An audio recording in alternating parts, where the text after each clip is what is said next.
എല്ലാ പ്രിയപ്പെട്ടവർക്കും ക്രിസ്തുവേശുവിൻ്റെ നിസ്തുല നാമത്തിൽ സ്നേഹവന്ദനം അറിയിക്കട്ടെ. ഇന്നത്തെ നമ്മുടെ പ്രഭാത ധ്യാനത്തിനായി മത്തായി എഴുതിയ സുവിശേഷം 5-ാം അധ്യായത്തിൻ്റെ 6ഉം 8ഉം വാക്യങ്ങൾ. മത്തായി 5-ന്റെ 6ഉം 8ഉം വാക്യങ്ങൾ. നീതിക്ക് വിശന്ന് ദാഹിക്കുന്നവർ ഭാഗ്യവാന്മാർ, അവർക്ക് തൃപ്തി വരും. ഹൃദയശുദ്ധിയുള്ളവർ ഭാഗ്യവാന്മാർ, അവർ ദൈവത്തെ കാണും. കർത്താവിൻ്റെ പരിശുദ്ധ നാമം വാഴ്ത്തപ്പെടുമാറാകട്ടെ. ദൈവരാജ്യത്തിൻ്റെ അല്ലെങ്കിൽ ദൈവരാജ്യ ജീവിതത്തിൻ്റെ ഒരു പ്രധാന ഭാഗമാണ് ഇന്ന് നമ്മൾ വായിച്ച ഈ 2 വാക്യങ്ങൾ. നമ്മൾ പഠിക്കുകയും ധ്യാനിക്കുകയും ചെയ്യുന്ന ഈ ദിവസങ്ങളിൽ, പ്രത്യേകിച്ച് ഈ വേദഭാഗത്തിൽ കർത്താവ് ഊന്നിപ്പറഞ്ഞ ഒരു കാര്യമാണ് ഹൃദയശുദ്ധിയുള്ളവർ ഭാഗ്യവാന്മാർ. കർത്താവ് വളരെ ശക്തി കൊടുത്ത് തൻ്റെ ശിഷ്യന്മാരെ ഉപദേശിച്ച് പഠിപ്പിച്ചു. പലപ്പോഴും നമ്മൾ പ്രാർത്ഥന യോഗങ്ങളിലും കൂട്ടായ്മകളിലുമൊക്കെ പോകുമ്പോൾ തോൽവി അടഞ്ഞ ജീവിതത്തിന് ജയം തരയണമേ എന്ന് പ്രാർത്ഥിക്കും. ഞങ്ങൾ വളരെ ക്ഷീണിച്ചാണ് വന്നിരിക്കുന്നത് എന്ന് പറയും. കർത്താവേ, നീ ഞങ്ങളെ ബലപ്പെടുത്തണമെന്ന് നമ്മൾ ദൈവത്തോട് നിലവിളിക്കും. വളരെ അവശതയോടെ ഞങ്ങൾ വന്നിരിക്കുന്നു, അല്ലെങ്കിൽ വിശപ്പോടെ ഞങ്ങൾ ഇരിക്കുന്നു, തൃപ്തിപ്പെടുത്തണമേ എന്ന് പ്രാർത്ഥിക്കാറുണ്ട്.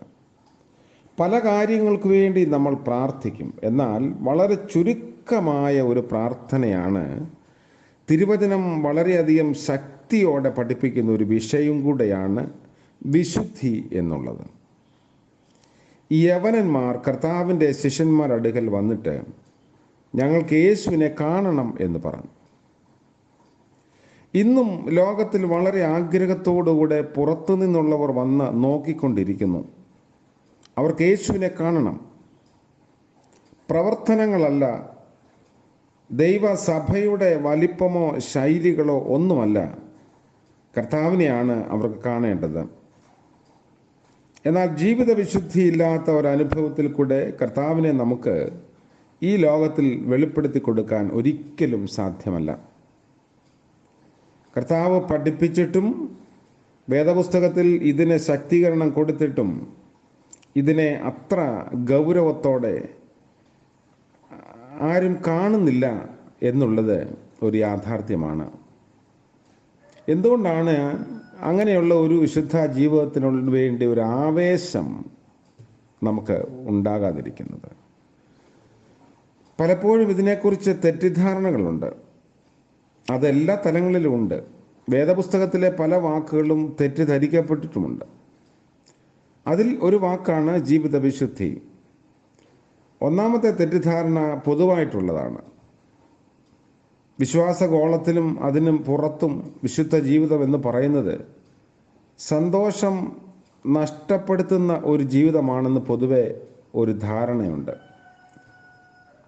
സന്തോഷിക്കുന്നതും ആനന്ദിക്കുന്നതുമായ ഒരു ജീവിതത്തിന് വേണ്ടി ആഗ്രഹിക്കുന്നുവെങ്കിൽ ജീവിത വിശുദ്ധിക്ക് വേണ്ടി പോകാതിരിക്കുന്നതാണ് നല്ലത് എന്ന് ചിന്തിക്കുന്ന ഏറെ ആളുകളുണ്ട്. വിശുദ്ധ ജീവിതത്തെക്കുറിച്ച് ചിന്തിക്കുമ്പോൾ സന്യാസ ജീവിതമാണ് എന്നൊക്കെ തെറ്റായി കരുതുന്ന ആളുകളുണ്ട്. ലോകത്തിൻ്റെ സന്തോഷങ്ങളിൽ നിന്നൊക്കെ മാറി ജീവിക്കുന്ന ജീവിതമാണ് വിശുദ്ധ ജീവിതം എന്ന് നമ്മുടെ മനസ്സിൽ വരും. എന്നാൽ കർത്താവ് പഠിപ്പിച്ച ഈ ഭാഗത്ത് ശക്തമായി പറഞ്ഞു, ഹൃദയശുദ്ധിയുള്ളവർ ഭാഗ്യവാന്മാർ.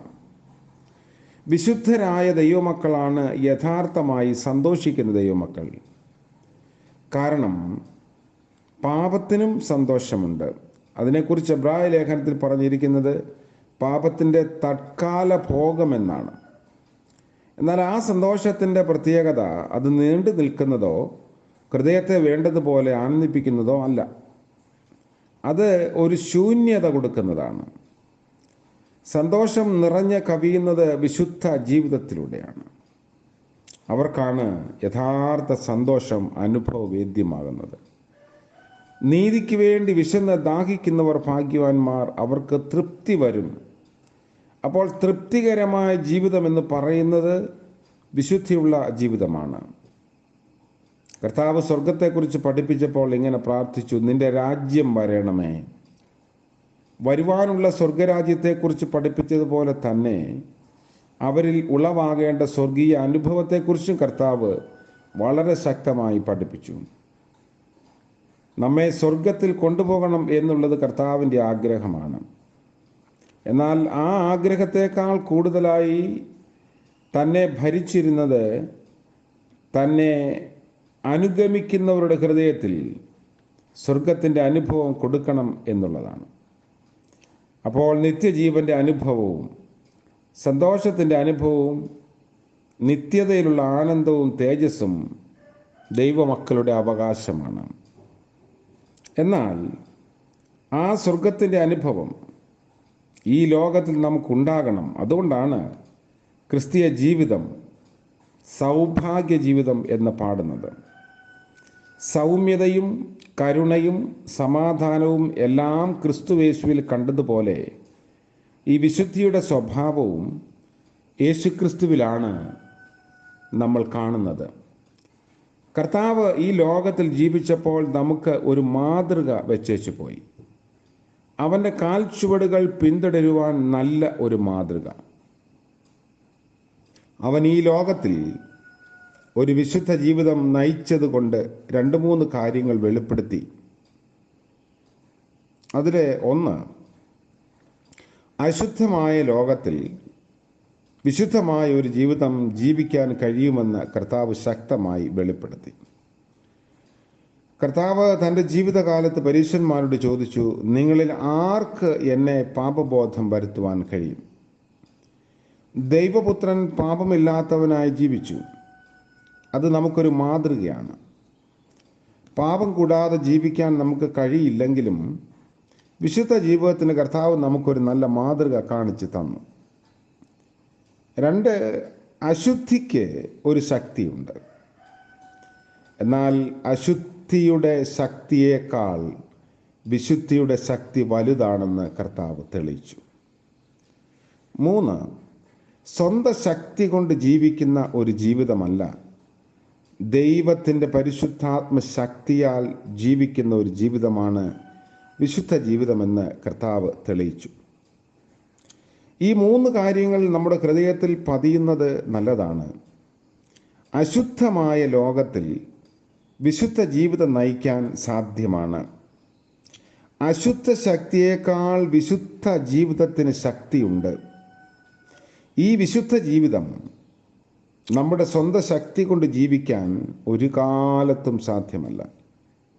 എന്നാൽ പരിശുദ്ധാത്മാവ് നിങ്ങളുടെ മേൽ വരുമ്പോൾ നിങ്ങൾ ശക്തി ലഭിച്ചിട്ട് യെരുശലേമിലും യഹൂദയിലും ശമരിയയിലും ഭൂമിയുടെ അറ്റത്തോളവും എൻ്റെ സാക്ഷികളാകും എന്ന് കർത്താവ് പറഞ്ഞു. സാക്ഷികളാകുക എന്ന് പറഞ്ഞാൽ കർത്താവിൻ്റെ വിശുദ്ധ ജീവിതത്തിന്, വെടിപ്പുള്ള ജീവിതത്തിന് നമ്മൾ സാക്ഷികളാകുക എന്നാണ്. അപ്പോൾ നാം പാർക്കുന്ന സ്ഥലത്ത് വിശുദ്ധ ജീവിതം നയിക്കാൻ ദൈവം നമ്മെ സഹായിക്കും. ഈ ജീവിത വിശുദ്ധി വെളിപ്പെടുത്തുവാൻ ദൈവത്തിൻ്റെ പരിശുദ്ധാത്മാവ് നമ്മെ എങ്ങനെ സഹായിക്കുന്നു എന്നതിനെക്കുറിച്ച് തുടർന്ന അടുത്ത ചിന്തയിൽ നമുക്ക് പങ്കുവയ്ക്കാം. അതുകൊണ്ട് തീർച്ചയായും ഹൃദയശുദ്ധിയുള്ളവർ ഭാഗ്യവാന്മാർ എന്ന് കർത്താവ് പഠിപ്പിക്കുമ്പോൾ അതൊരു അപ്രാപ്യമായ കാര്യമല്ല എന്ന് തന്നെ നമുക്ക് മനസ്സിലാക്കാം. തൻ്റെ കേൾവിക്കാരോട് ഗിരിപ്രഭാഷണത്തിൻ്റെ ഭാഗത്ത് കർത്താവ് പറയുന്ന ഭാഗ്യവചനങ്ങൾ ക്രിസ്തീയ ജീവിതത്തിൻ്റെ മുഖമുദ്രയാണ്. അത് പ്രായോഗികം ആക്കുന്നതിലൂടെ മറ്റുള്ളവർ നമ്മിലൂടെ കർത്താവിനെ കാണും. സ്വർഗരാജ്യത്തിൻ്റെ അല്ലെങ്കിൽ ദൈവരാജ്യത്തിൻ്റെ അനുഭവം അവർക്കും മനസ്സിലാകും. അതാണ് നമ്മുടെ സാക്ഷ്യം. അതുകൊണ്ട് ഇന്നത്തെ പകൽക്കാല ജീവിതത്തിൽ ഹൃദയശുദ്ധിയോടെ ജീവിക്കാൻ നമുക്ക് സാധിക്കട്ടെ. മറ്റുള്ളവരോട് നമ്മൾ ഇടപെടുമ്പോൾ ആ ശുദ്ധി കാത്തു സൂക്ഷിക്കാൻ നമുക്ക് സാധിക്കട്ടെ. നമ്മുടെ ചിന്തകളിൽ ആഗ്രഹങ്ങളിൽ, മറ്റ് പ്രവൃത്തികളിൽ ഈ ശുദ്ധത നമ്മെ വേർതിരിച്ച് നിർത്തട്ടെ. കർത്താവിൻ്റെ കൃപ നമ്മളോട് കൂടെ ഇരിക്കട്ടെ. പ്രാർത്ഥിക്കാം. വിശുദ്ധനായ വാഴ്ത്തപ്പെട്ട ദൈവമേ, സ്വർഗീയ പിതാവേ, മനോഹരമായ മറ്റൊരു പ്രഭാതം കൂടെ ദാനമായി അടിയങ്ങൾക്ക് ലഭിച്ചല്ലോ. നന്ദിയോടെ സ്തുതിക്കുന്നു. രാത്രിയിൽ ലഭിച്ച നിദ്രയ്ക്കായും വിശ്രമത്തിനായും സ്തോത്രം. ഇന്നത്തെ പകൽക്കാല ജീവിതത്തിൽ മാറ്റമില്ലാത്ത കൃപയും കരുണയും ഞങ്ങളോട് കൂടെ ഇരിക്കണമേ. വരാമായിരിക്കുന്ന ആപത്തിൽ നിന്നും അനർത്ഥങ്ങളും വിടുവിച്ചുകൊള്ളണമേ. സങ്കടങ്ങളിൽ നിന്ന് കാത്തുകൊള്ളണമേ. ഇന്ന് ഞങ്ങൾ ചെയ്യേണ്ടുന്ന കാര്യങ്ങൾ ഫലകരമായി വിശ്വസ്തമായി നിർവഹിപ്പാനുള്ള ബലവും ഊർജവും ഞങ്ങൾക്ക് നൽകണമേ. ഇന്ന് ജന്മദിനം ആഘോഷിക്കുന്ന പ്രിയപ്പെട്ടവർക്ക് വേണ്ടി പ്രാർത്ഥിക്കുന്നു. വിവാഹ വാർഷികം ആഘോഷിക്കുന്നവരെ ഓർത്ത് പ്രാർത്ഥിക്കുന്നു. അനുഗ്രഹത്തിൻ്റെയും നന്മയുടെയും പുതിയ തുടക്കത്തിൻ്റെയും ഒക്കെ വർഷമാക്കി എല്ലാവർക്കും നൽകണമേ. മറ്റ് ജീവിത പ്രയാസങ്ങളാൽ ഭാരപ്പെടുന്നവരുണ്ട്. കുഞ്ഞുങ്ങളുടെ ഭാവിയെ ഓർത്ത്, അവരുടെ പഠനത്തെയൊക്കെ ഓർത്ത് ഈ ദിവസങ്ങളിൽ ഭാരപ്പെടുന്ന ധാരാളം ആളുകളുണ്ട്. എല്ലാവർക്കു വേണ്ടിയും പ്രാർത്ഥിക്കുന്നു. കർത്താവ് വഴിയായും വഴികാട്ടിയായും ആലോചകനായും കൂടെ ഇരിക്കണമേ.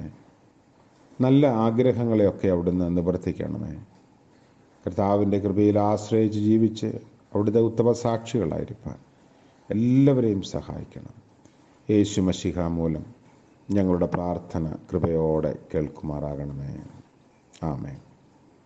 ത്രിയേക ദൈവത്തിൻ്റെ അനുഗ്രഹവും ആലോചനയും നാം എല്ലാവരോടും കൂടെ ഇന്നും എന്നേക്കും ഉണ്ടായിരിക്കുമാറാകട്ടെ. ആമേൻ.